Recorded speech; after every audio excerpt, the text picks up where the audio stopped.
me versus me. Versus me, versus me, versus me. Verse is me.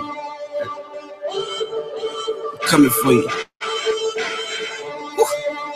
Opponent, my foe is the closest. His throne is my focus. I notice he knows this. The smell of defeat, I notice he knows this. My focus where toes is, so odor is potent. Devoted like poses for closing, so voting for POTUS. It's over for mostest. The oval is hopeless. I overly coded the quote that was spoke when I said I'm devoted. Opponent, I'm closing in on him. Like Mary and Joseph at hotel with the hostess saying, oh well, that's the way we can host it. It's so Thinking Out Loud, Dangerous Mind, closing in on him. This is your boy Staff G, better known by Stafford Tail for Junior. I got my boy in the building. Go ahead and introduce yourself. What's up, y'all? It's your boy Ministry, broadcasting live once again from Happyville, USA. What's going on, people? From where? Happyville, USA, huh? Yeah. Yeah, you know. Yeah, man. We took a hiatus last week. We meant to be on, but you know, being family men and having so many different things going on in our lives currently. My son in football, your son band marching and all kinds of stuff. So yeah, we decided to take a break last week to play father and daddy and husband, but we back. Absolutely. But hey, Trev, that gives us a chance to talk about and have more to talk about tonight. So we have a few things on our agenda to discuss. You know, the situation with DACA being repealed and the commotion surrounding that and the situation surrounding that. We're going to discuss also the Nashville statement. What was that? Manifesto. The manifesto or statement. It said Nashville Christian manifesto. That's what I read. But yeah, the Nashville statement where, you know, the church is basically inked out our position on sexual orientation and how biblically, through biblical lens, we should approach and address and you know, that situation. And then we got some other topics that we're going to hit. So anyway, before we get all into that, man, anything interesting you've been doing or reading or whatever? Really right now, man, things of interest for me have been, as far as literature, it's been, I've been reading W.E.B. Du Bois' The Souls of Black Folk, and just reading about that, and as he deals with basically the plight of the African American or the American Negro, as he puts it, and he basically deals with, you know, what we as a people had to deal with after slavery, like during the time of Reconstruction. He talks about that. He talks about how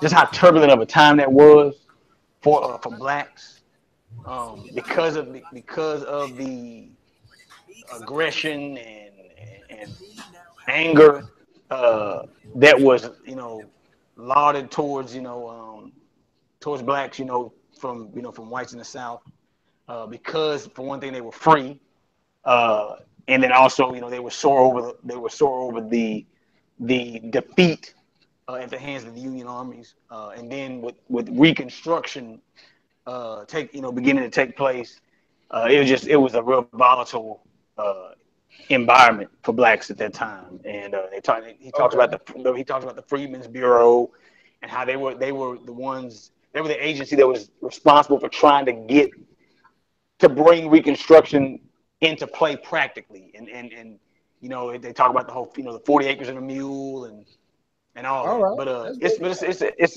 it's a good read, man. I recommend it to anybody who's interested in, you know, in any type of shape, form, or fashion. If you're interested in Black history of any type of form, I would say that this is a good read. Very and eye-opening. Okay. But all right, cool. Yeah, but as far as literature, that That's what I've been reading. Amongst other things, that's the primary. But also as far as like shows, I got a myriad of shows that I watch. My I name one that just recently went off the air, and me and you share this passion together, which is which is GOT, Game of Thrones. Game of And Thrones. yeah, I have People don't several understand that how real that is, man. People don't. I've started to realize that there's actually folks on Earth that don't have a love and a relationship, an intimate relationship with the GOT, man. It's like, yeah. What's wrong with you? Like, what are you a foreigner? Are you a stranger to these lands? Like, what's going on? So, but yeah, man, that's what's up. The 7th season has ended, and Khaleesi and Jon Snow and Cersei and Lannisters, Tyrion. Yeah. Go ahead, man. That's just the stuff. Go ahead. But yeah. So that's what that's what I've been on, man. Just regular family life, man. How about you? Well, for me, of course, the church, been going through some things and dealing there, and kind of discussing some of that with you earlier. There's been a lot of in my city. There's been a lot of social gatherings, in community gatherings, with the subject being around the current social conditions, the social environment in America, like what's going on in America when dealing with racism, white supremacy, elitism, all that has been the drawing beacon for all of us to be there. And I got to go to another one tonight right before this podcast. Actually, I just got to the house about an hour or so ago, about 2 hours ago. And man, it's really like the social climate is really creating conversation, because as bad as things seem to be, and as bad as America seems to be divided, it is also putting pressure on Americans, both black and white, to come together to hash out the concerns that they see, not only in their communities, in their city, in their state, but in the nation. And like I was telling you earlier, I see that this is a real opportunity for the church to be a beacon of light, a voice of hope, a voice of reason, and an answer to a sinister, serious problem right now. And it's really happening, man. It's like people are really crying out. People want solutions. People are not comfortable, because even though this country has conditioned us to accept certain things as norm, even though racism in America and inequality and privilege is a norm, the current climate has even disrupted those who seek that norm, are even uneased by the current conditions of America. Like, even though they enjoy the privilege, even though they enjoy the position, they are concerned because this is not the America that they are used to, and this is not an America that they want to return to. Anyway, put it like that. So it's causing folks to come out their comfort zone and have a real conversation, which may be the reason why everything is being stirred up, Trev. That could be the reason. But that leads us to our first topic. Absolutely. So when we took the hiatus, there was a large, humongous announcement from our president, from Mr. What they say, 45, right? Yeah. 45. Who is that? They won't even say they won't say Donald Trump. They won't say President Trump. They just say 45. At first I didn't know what they were talking about, but anyway, in a cowardly fashion, I would say, he repealed the DACA Act, but yet did not stand in front press and talk about it, he sent out a representative to talk on his behalf. So what's going on that is, you know what DACA is, you know that this was a basically this was a program put together under the Obama administration to address what they call dreamers, young immigrants from Mexico and that came over the border with their parents, who have been in America all their life, who did not know they were here illegally. And this act was put together to basically keep them from being deported back to Mexico, and some, not just Mexico, but primarily Mexico, and to give them an opportunity to gain proper legal citizenship and to kind of defer their them being sent back to Mexico. So this was put into play, I think around 2012, if I'm not mistaken. And but Trump has decided to repeal that, and so over 800,000 DACA participants are now 6 months away from deportation if Congress, or not Congress, but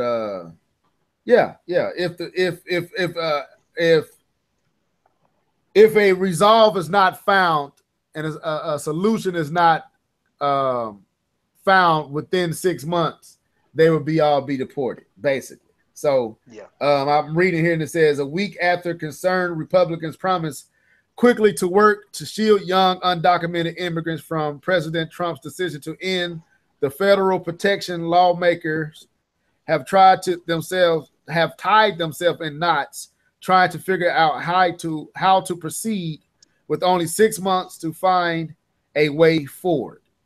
So basically, they're scrambling to figure out how to salvage this, even Republicans, but it's hard because he put that 6 month time period on it. What's your thoughts on this, man? Well, like you were saying, he's basically put a stopwatch, on the issue, to where basically it's like, look, the clock is ticking, and and so like you said, so our Congress, our government is now scrambling, trying to figure stuff out. For those who don't don't know what DACA is, the full DACA is an abbreviation, or it's an acronym for Deferred Action for Childhood Arrivals, and basically talking about those youth who arrived here, before at least before June 15th of 2012, and they came really not really of any volition of their own for the most part, but were brought here by their parents, and so they were at least younger than they were under the age of 30. They were at least under the age of 31 years old as of June 15, 2012. But most of them that was brought over here were, at the time that they were brought over here, most of them was under the age of 5 and 6. So basically over 90% of their life, or basically 95% of their life, has been an American experience. So they don't even know their homeland, and they probably don't even speak the language of their homeland. But go ahead. But I wish the 31-year age really had just to do with the guideline. I just said to be eligible. I mean, they definitely those who are actually a part of DACA, they definitely came over here for the most part much younger than 30 or 31. That's why I was just making a distinction between the eligibility to be a part, what made you eligible to be under DACA. And I was just sharing how most of the folks who are there under that found themselves eligible for came over here as young as 5 and 6 years old. Yeah, and actually to be one of the things to be eligible, you had to be under the age of 31 as of June 15th as well, but you actually had to have gotten to the United States before reaching your 16th birthday. So you had to be young. You had to be younger than 16 years of age when you got here. And then another guideline is that you had to continuously reside in the United States since June 15th, 2007, up to the present time. And and so and those are just a few, a few of the guidelines. But I guess to answer your question more thoroughly, as far as like what I think, first off, as far as the program of DACA, I think it was a great program to be put in place. I felt it was a very generous and gracious program. Very merciful.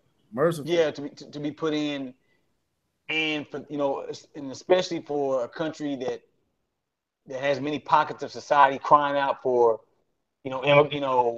immigration this, as far as like wanting people to be citizens, and not liking people to be undocumented or illegal, as a lot of people like to call them in a derogatory sense. DACA was an attempt to remedy that. It was an attempt at immigration. It was an attempt at correcting an issue, correcting the issue that we do have with our immigration and with border issues. But many of the people who are the loudest about this whole immigration thing, as far as the opposers to immigration, they don't seem to be in too supportive of DACA. And so as we see with Trump proposing to basically strike it down, there's a lot of people, more so on the conservative end, who are interested in striking down this program as well. They want to see this program go, which I believe is heartless. I believe it's cold. I believe it's inconsiderate. I believe it's total lack of compassion towards those who are helpless. I mean, these are kids, and so I mean, it's like they had no control, even being brought up here, for one thing. And as you stated earlier, this country is mainly all they know, pretty much.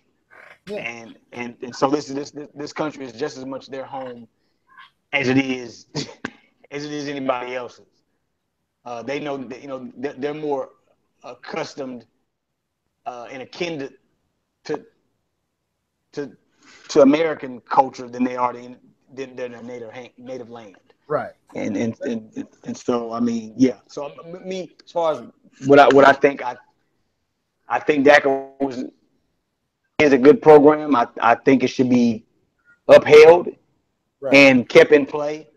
And I think that those who are part of DACA need to be brought into need to be working to bringing them into full citizenship, not seeking a way to allow the program to cave in on itself so they can have an excuse to deport them, which is what I think. I think the dissolving of DACA.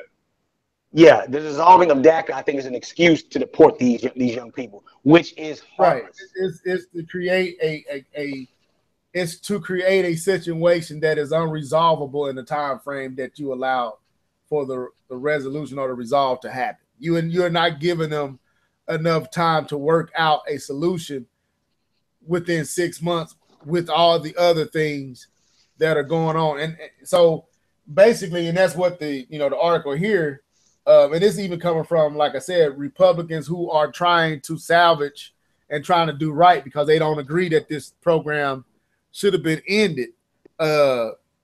putting this pressure on Congress to get an answer, but then giving them only the time frame of 6 months, to me suggests that you're not really taking it serious as and not considering the magnitude of pressure that you're putting on people and the magnitude of the plight that the folks that you are willing to deport are facing. Is absolutely inconsiderate. Is lacks compassion. It lacks heart. And actually, that's where I want to kind of swing to. Like, to me, watching our president do a lot of the things that he's done, and then to do this is very concerning to me. To allow the dude from Texas that he pardoned. I can't think of his name right now. Joe Aparo, something like that. Joe Aparo. I think it's Aparo. Something like that. But yeah, to pardon him when he was found guilty in the courts. We talked about this. I think we talked about this last podcast we were on. To pardon him when he was found guilty of racially profiling these individuals, this group, so to speak, and treating them differently under his watch, and the accounts suicides by this particular group, by these Mexicans and Latinos or Hispanics, committing suicide under his watch at an alarming rate, and to pardon that person who was found guilty by, I think, 3 different courts, you pardon him, and then you turn around and you repeal this that was to protect the children, and then go through the systematic, through media imagery of dehumanizing this group to justify and to get your party to back you in supporting their deportation, really speaks loud to me. Like, and I put a post up on my Facebook, and you saw it, and it kind of brings me back to that thought. I asked the question, as Christians, and I asked Christians who are in support of this, how can you rationalize the support of this repeal in view of Scripture? And I found I got you, and you read it. I got a lot of interesting responses that really alarmed me, that even from biblical positions, from a sound theological position, people are not sober, not thinking soundly, not thinking Christ-like. And how we treat strangers, how we treat foreigners.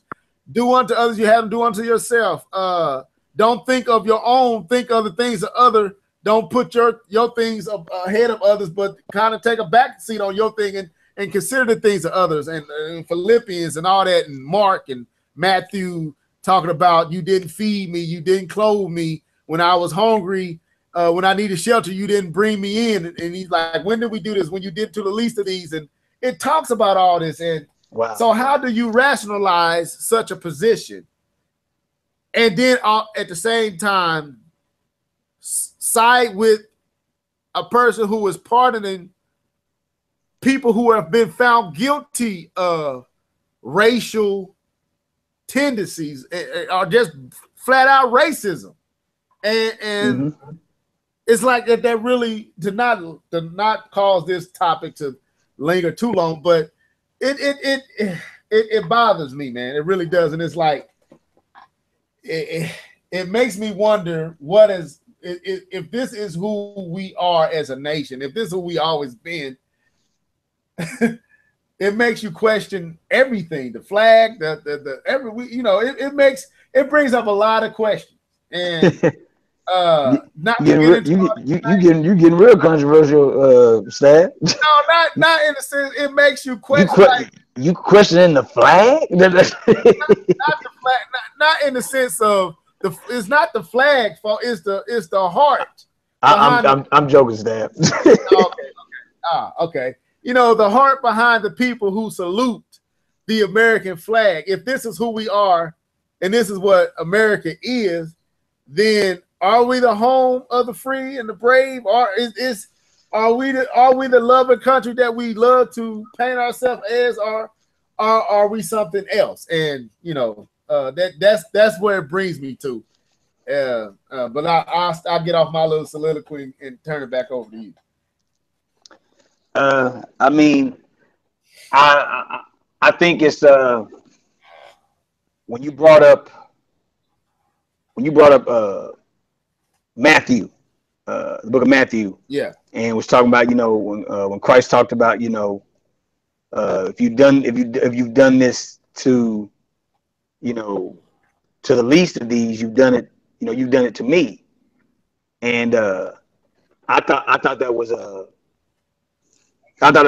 pretty awesome, because it's crazy, because I like on today, I do this Bible memorization app, and 4 days straight. And I told you about it, Stab. You know, 4 days straight, I go through. I go over a verse over and over again, 25 times the first day, 20 times the second, 15 the third, and then 10 the fourth. Then the 5th day, a new verse starts up. Well, today started a new verse for me, and that verse was Matthew 25:40, and there's always a daily devotion with the verse, and today and there's a theme based off the verse. There's a theme that the devotion sticks to each day, and the theme for the verse that I'm going over is compassion. And it's Matthew 25:40, and it says, "And the king will answer them, truly I say to you, as you did it to one of the least of these my brothers, you did it to me." And you know, when you had referenced that, I was just like, wow, that's crazy. You know, this goes right in line with, you know, the scripture I'm, you know, memorizing, and then and it plays right into the topic we're talking about tonight, and then as you apply that to where our country is on this particular issue, and the fact that I think it's supposed to be over 70% of America is supposed to be Christian. But when you look at how volatile our country gets over issues like immigration, and you see this lack of compassion when it comes to immigration, and when it comes to immigrants, when it comes to people who are undocumented and who are here in this country, and don't have citizenship. You don't see the Christ-like compassion, that very same compassion that you were appealing for on social media in your posts that you mentioned. You don't see, like you said, you don't see that compassion, and they will argue against Scripture. They'll get Scripture to argue against Scripture. They'll reinterpret Scripture to argue against Scripture. Just to take out the fact that to take out the strong part of compassion that goes along with the gospel. Compassion is a humongous part of the gospel. For the gospel wouldn't exist without compassion. The gospel is the good news of Jesus Christ is because of the compassion of the Father towards humanity, and Him sending His Son so we can be redeemed and rescued from our sin. So compassion is paramount to the gospel. And then those who claim that they are children and byproducts of that gospel do not demonstrate or display the compassion that the gospel is driven and fueled by. And so I find that fascinating. And I by no means am a bastion of compassion in and of myself. We all wrestle. You know, We all yeah, gotta, you know.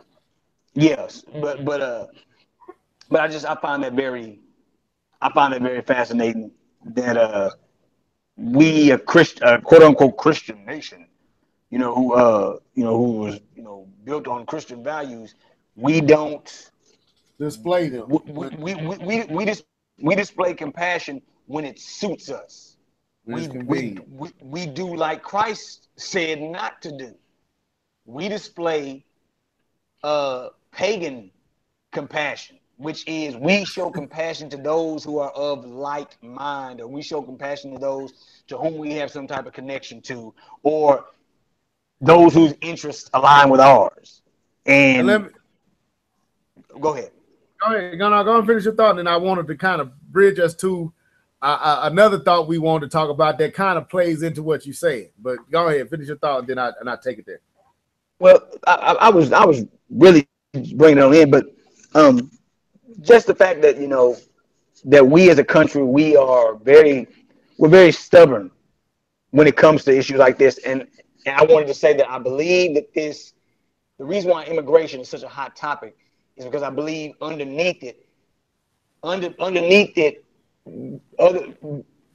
whole thing of patriotism and wanting to protect America from bad guys, I believe all that veils a darker motive, and I think it's tied to ethnicity.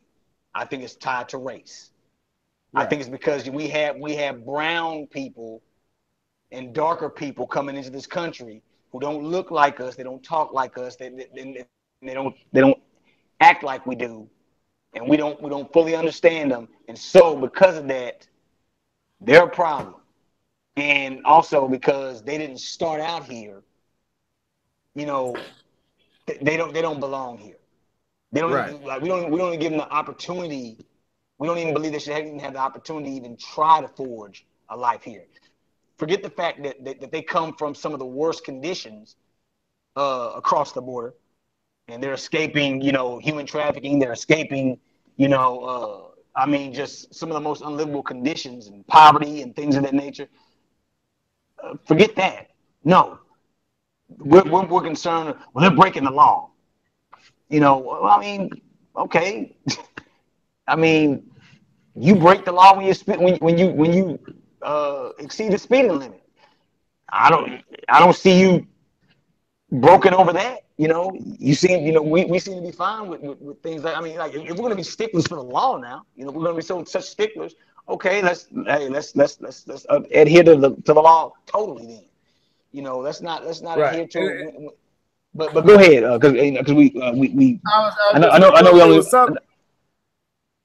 No, I was just going to say it was something you said earlier that made me want to bring this into the conversation because it's another one of our topics. It's actually two of our topics that we could just string in, and then we can get to our second main topic. But when you said there's compassion, mm-hmm. there's love, there's consideration when it's convenient, when it serves their purpose, right? Yeah. I've been noticing something. I look at Martin Luther King and the legacy of Martin Luther King and mm-hmm. how he was martyred. He was assassinated, right? For speaking out about the injustice, about the lack of equality, the lack mm-hmm. of fair treatment of blacks and minorities in America. That's what he was assassinated for, right? Yeah. Yes. His life was taken from him for that very reason. But now in modern times, when someone from the minority begins to speak out about the lack of equality, the very prevalent and very upfront in your face injustices that are dealt to those in those minority communities, when we can see a videotape clearly showing a man losing his life unjustly, unarmed, excessive force, then Martin Luther King's legacy is thrown and utilized as a tool to shut the mouths of those who were speaking out in the same magnitude that he spoke out with. And it kind of plays into what you said, like when it serves us, Martin Luther King is a great person. But when it wasn't serving us, he was worthy of death. And that really, like, you don't know how many times I've seen just reading posts and social, and reading articles and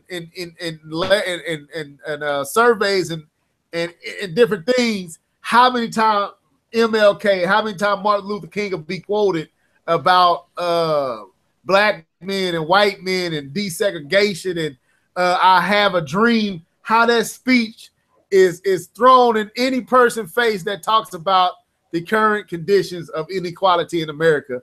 The first thing they want to throw is Martin Luther King would be upset about how you are talking. You are putting us back in those times. But it's like, if you really research Martin Luther King, there's many other speeches, you know what I'm saying, that are more controversial. That are more controversial, that were way more direct and blunt. But yes, he did give the I Have a Dream speech. But throwing it back to you, like, in light of what's going on in our country, there's another topic, and it plays into what we're talking about. Do you feel like the legacy of Martin Luther King is being abused to shut the mouths of those who are abused?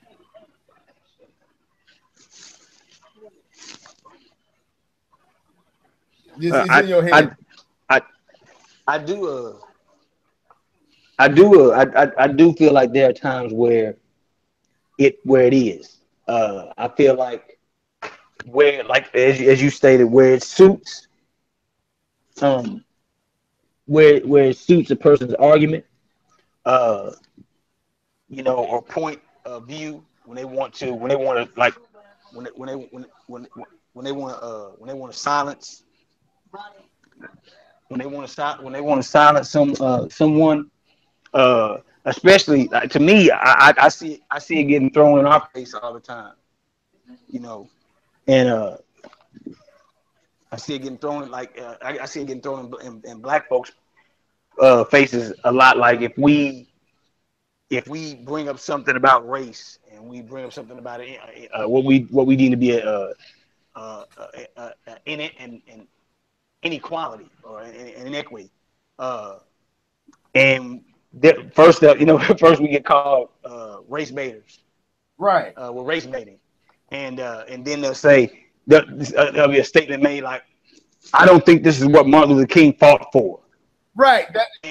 That's what happened. Crazy that you said, because that's exactly kind of what happened when I was talking about the DACA situation. That's one of the statements.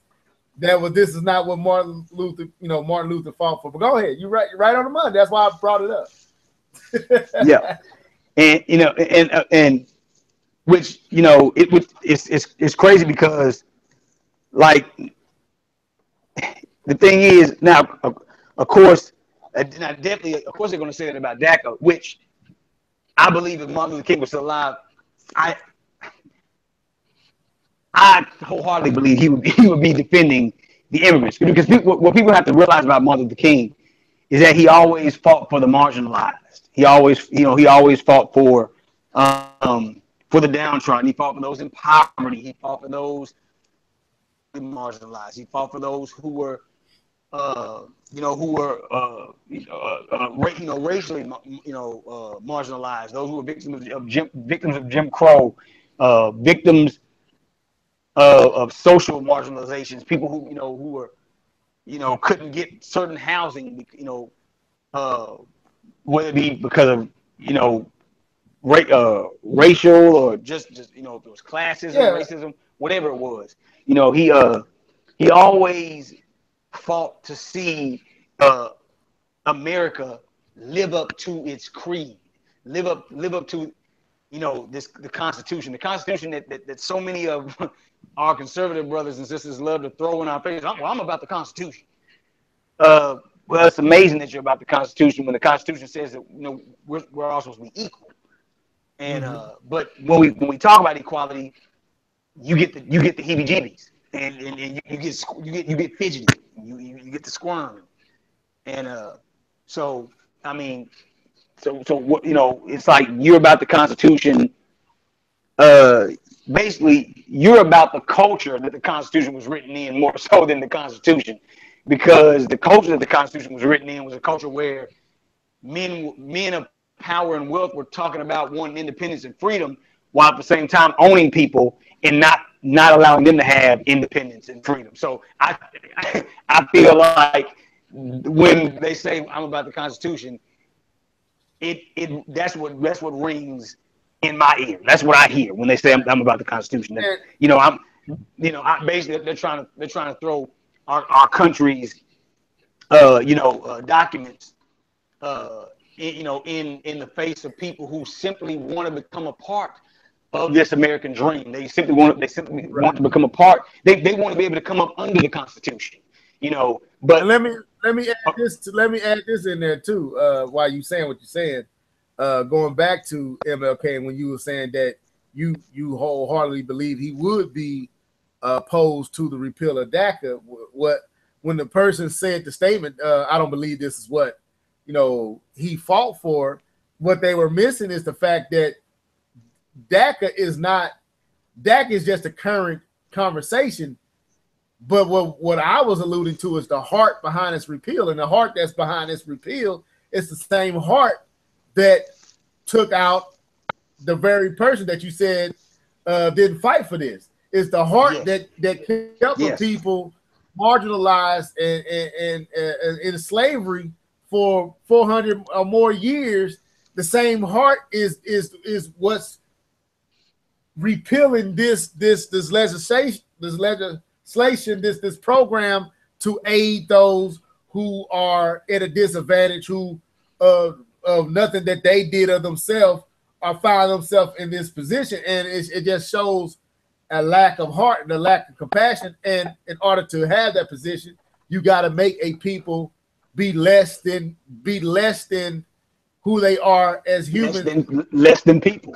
Less than humans. You have to rob them of being God's image bearers, and that's what you do to them. To in order to enact these injustices, you rob them of who they are and who they reflect, and that's what you do it. So anyway, go back to not to totally cut into what you're saying. It just I felt like throwing that in before you make your next statement. Go ahead.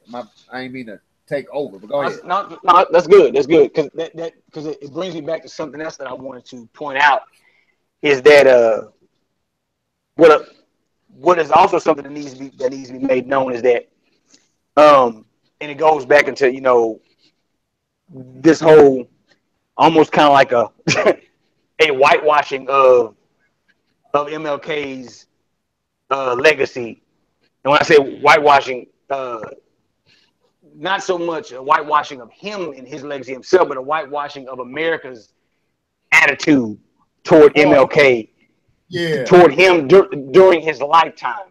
What people have to realize is, or what they should realize is, Martin Luther King was not as popular as we would maybe think he is, because of course the notoriety he gets now, Martin Luther King Jr. is he's a thing of legend now. He's a hero. He is lauded as one of the heroes of our nation. Literally, current race relations and any efforts toward racial equality, civil rights as we know it. He is forever going to be the poster child or the poster boy. He's the icon of civil rights, of the civil rights movement. Even though civil rights didn't originate with him, because he stood up. Yeah, but he literally is the face of the civil rights movement. And he like he was the birth, I would say, of a very adamant, very unwavering civil rights movement, like of a very kicked in high gear civil rights movement that was like, look, we're not going to back down. We're going to keep coming at you. You can shoot us, you can beat us, you can threaten us, you can bomb our homes, you can bomb the buses that we ride on. You can spit on us at these lunch counters, but we're going to keep coming back. And that was something that wasn't done prior to MLK coming on the scene. Now, I'm not saying that was solely because of him, but MLK was willing to step up and be in the forefront and to take all the heat and all the scrutiny and to put his life on the line when it really mattered. I mean, he suffered tremendously for his belief in his belief in racial equality and his sacrifice toward it. So, but yeah, like, and the thing is this, another thing, whites as he was unpopular amongst whites as well as blacks. I discovered. I found out that there were blacks in certain regions, and I don't really want to. I don't want to name those reasons for it in case we have, maybe some listeners who are listening from various places. Because I don't want them to think I'm trying to downgrade or belittle their region or whatever. But there were certain areas, and I'm not just talking the South. There were certain areas in the North where blacks did not care for Martin Luther King Jr. They thought he was they thought he was an opportunist. They thought he was trying to grab the limelight. They thought he was trying to grandstand, and they thought he was causing more problems than he was fixing. He was causing more problems than he was fixing.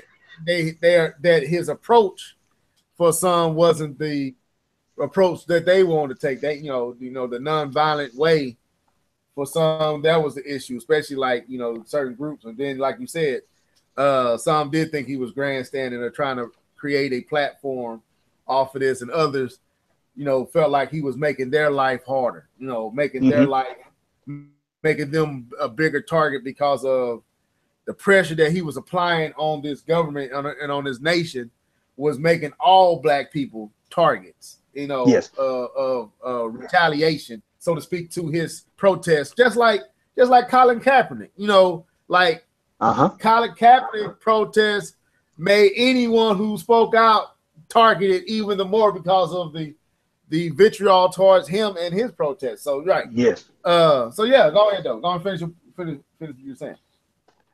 But I mean that was pretty much your point about. Yeah. That was pretty much I guess you would say the gist. But yeah, I mean, now don't get me wrong. I love it when I hear my white brothers and sisters, celebrate the life and legacy of Martin Luther King Jr. But I do not appreciate when they try to throw it back in our face. Like whenever especially when we are genuinely bringing up an issue of racial injustice or racial inequality, and then they try to use MLK to silence us. Like, hold on now. Yeah. He wouldn't care now. He wouldn't go for this. And it's like also, you had a context. And also using MLK as a way to control where the conversation goes when it comes to inequality and diversity. Yes. Yeah, I've seen them use it as a pacifier, as a way to keep us from having certain conversation or going certain places or venturing off into certain topics. Let's not go there because we don't want to make people uncomfortable. And, we just want to remember him for who he is and what he stood for. Well, in order to remember him for what he stood for, we got to also deal for what he stood for and what he was fighting against. And what he stood against. Some of the stuff, what he stood against, what he's fighting against. And in order to do that, we got to also deal with where we actually are as a people, as a nation, as a country. We got to deal with that in a way that to me will honor his total legacy, not just the parts that we're comfortable with.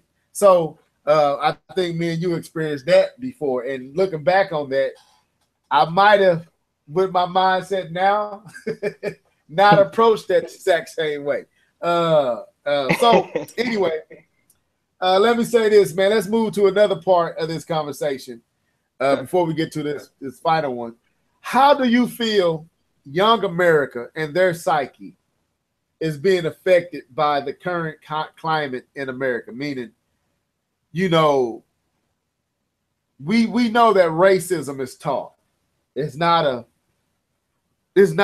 innate born in us thought mindset.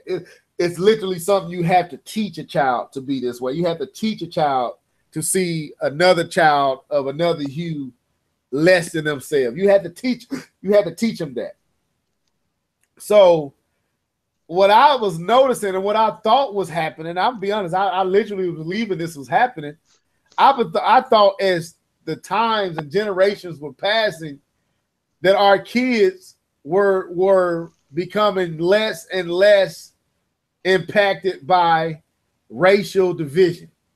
As we progress, as we do the norm of aging and generations passing and time passing, that our kids was learning to like and enjoy each other through hip hop, through music, through culture, through it just seemed like things were just blending and things was crossing over to where hip hop ain't just a black thing. It's just as much an American thing now as it is Absolutely. black.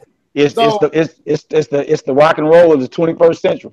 Right. So I thought that our youth were being impacted in a way that they would be the first generation. They'd be the first group to really tackle this thing called racism in America and really subdue it. But now I'm with the current climate, and I remember you shared this with me, and I saw this in another place, but you brought it back to my remembrance when we were talking, when you said, that there was at school and the young people saying, build that wall. Like, it literally has brought even the young mind to a place that I don't think I honestly believe we were gradually advancing beyond. I believe the young mind is now being impacted by the old problem that is racism in America. What you think about that? Man, I mean, Stav, I mentioned to you before, man, and previous conversations that when it comes to like racism and I say specifically this notion of white supremacy, that never died. When the Confederacy fell, white supremacy didn't. And even if you want to get technical, the Confederacy never really in spirit, it never died. It just it take your song and it morphed. Yeah, exactly. It reattached itself to the Confederate South, and I would even dare say the antebellum South. It just learned to get along. It learned to get along without slavery. But the sentiment of that South, it very much stayed put, and it just reshaped itself and it rechanneled itself in different ways. Now, of course, it manifested itself in very obvious and violent ways through means of the domestic terrorist group we know as the KKK or the Ku Klux Klan,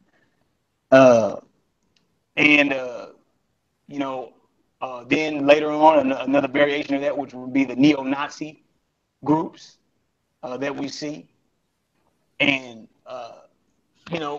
and then of course we would also see it more subtly, like once I would say the first 100 years after slavery, 1865 to I would say 19. Actually, I guess you could say 99 because I would say 1964 when the Civil Rights Act was passed,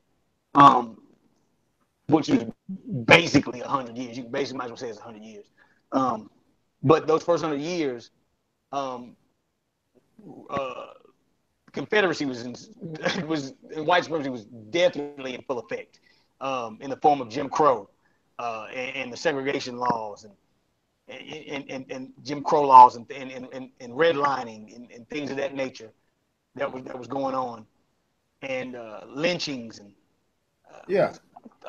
all those types of things. So it showed that, look, we were given our freedom, but we weren't allowed to have all our freedom. We were given the right to vote.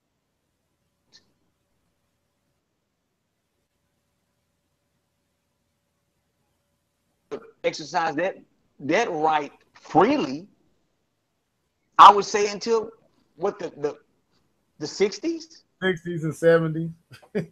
And in some cases, not even currently, it's still being with voter fraud and So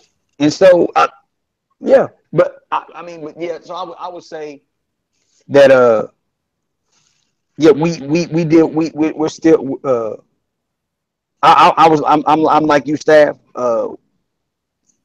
I would look at my kids and I'd be like, man, their generation gonna be so much more further along than us, man, when it comes to race and when it comes to diversity and when it comes, at each other as equals and stuff. But then my sons are coming home with me telling me that, my oldest son had a classmate. This was last year when he was still in 8th grade. He had a classmate come up to him and tell me,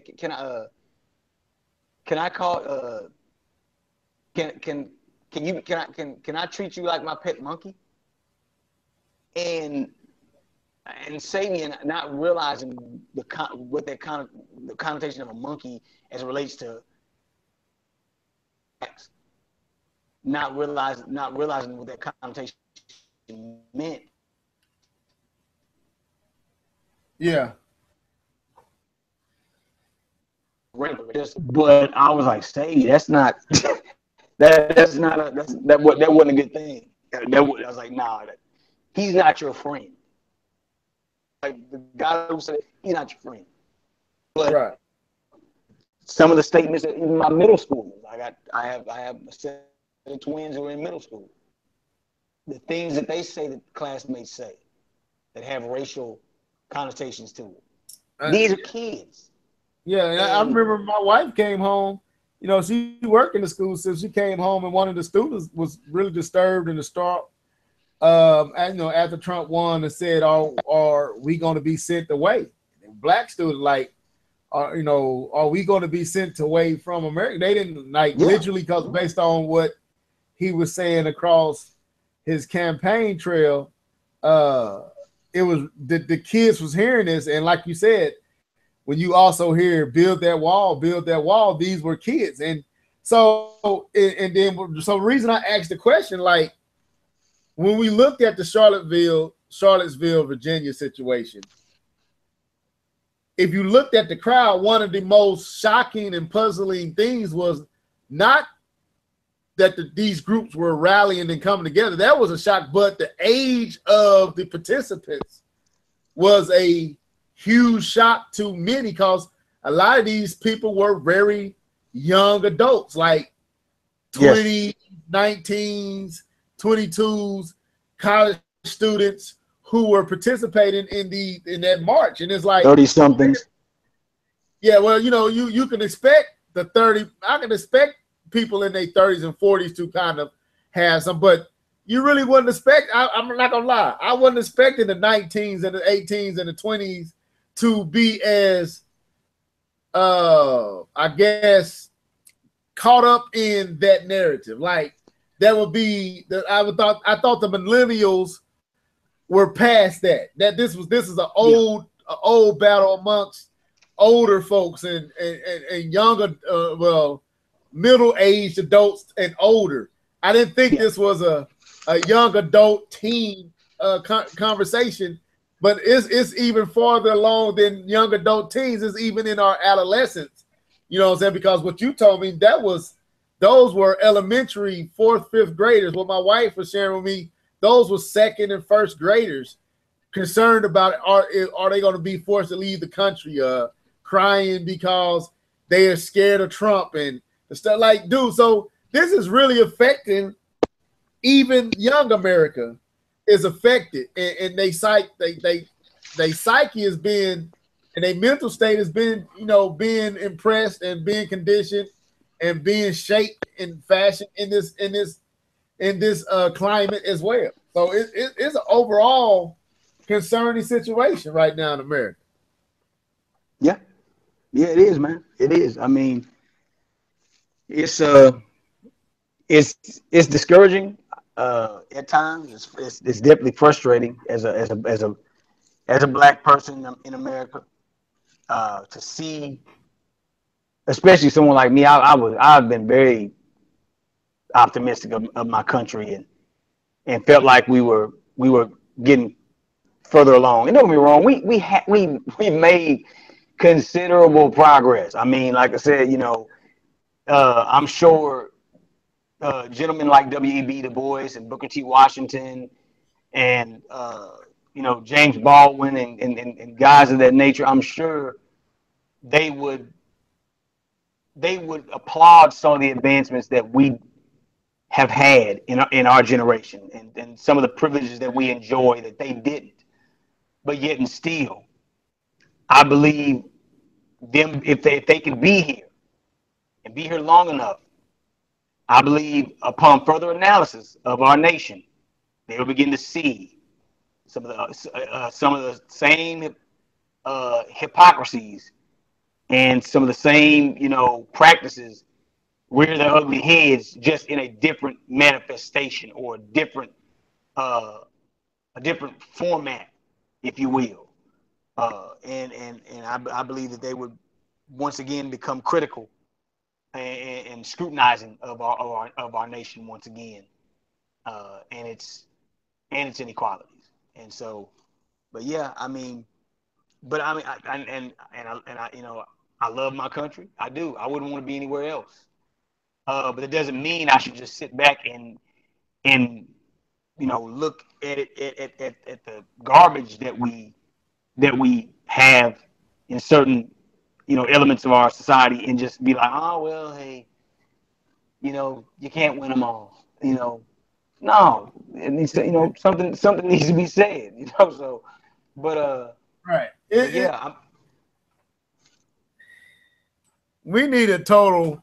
I mean, I maybe this is not the right word. It is, but it's a churchy word. Revival. We really need, as a nation, need to be revived and renewed and rebuilt.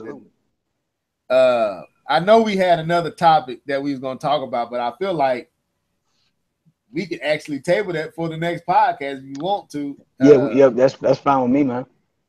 But yeah, I mean, because I felt like that's really that topic. Now that we had I feel like we had such a good discussion on this. That topic of really to tackle that topic. We can kind of touch and tell them what it is, but I feel like we would, because of intricacies of that topic, we would need a good podcast to deal with that topic. Yes, absolutely, absolutely.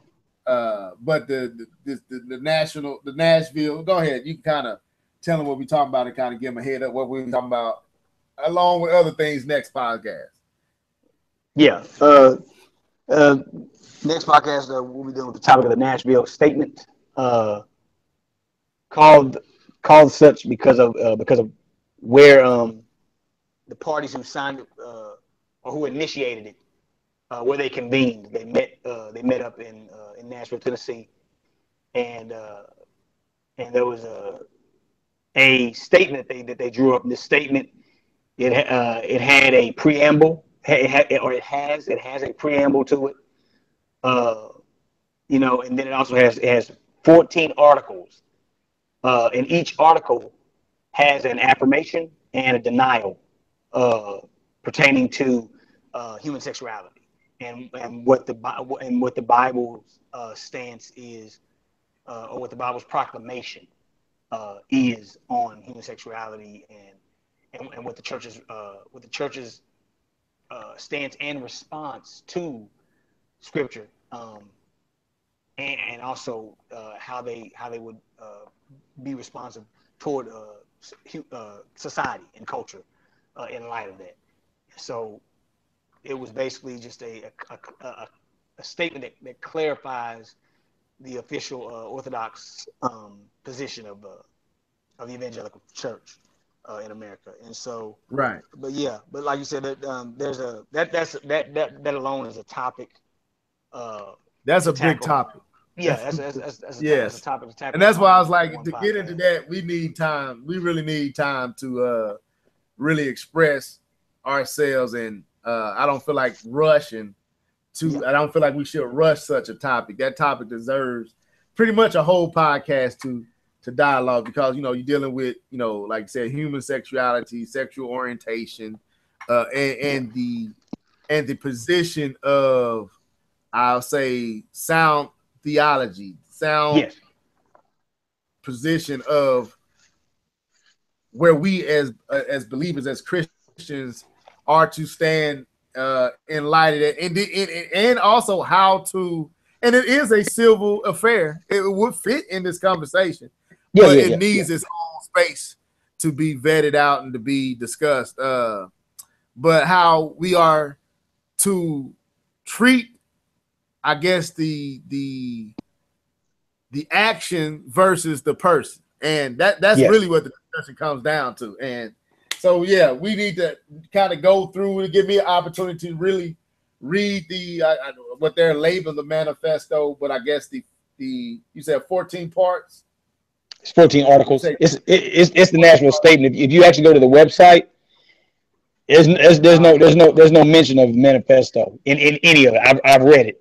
And I keep reading,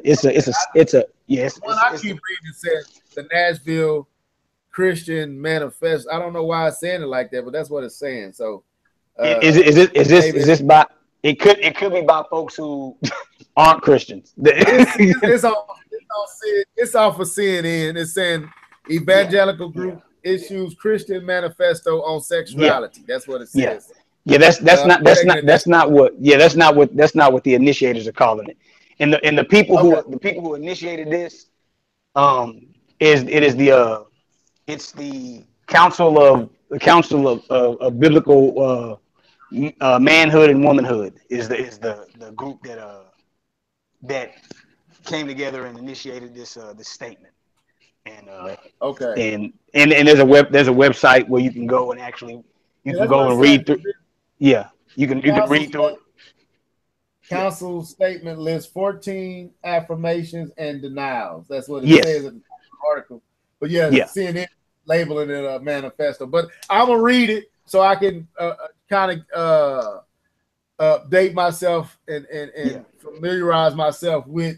It's not a long read at all. Okay. It's not a long read.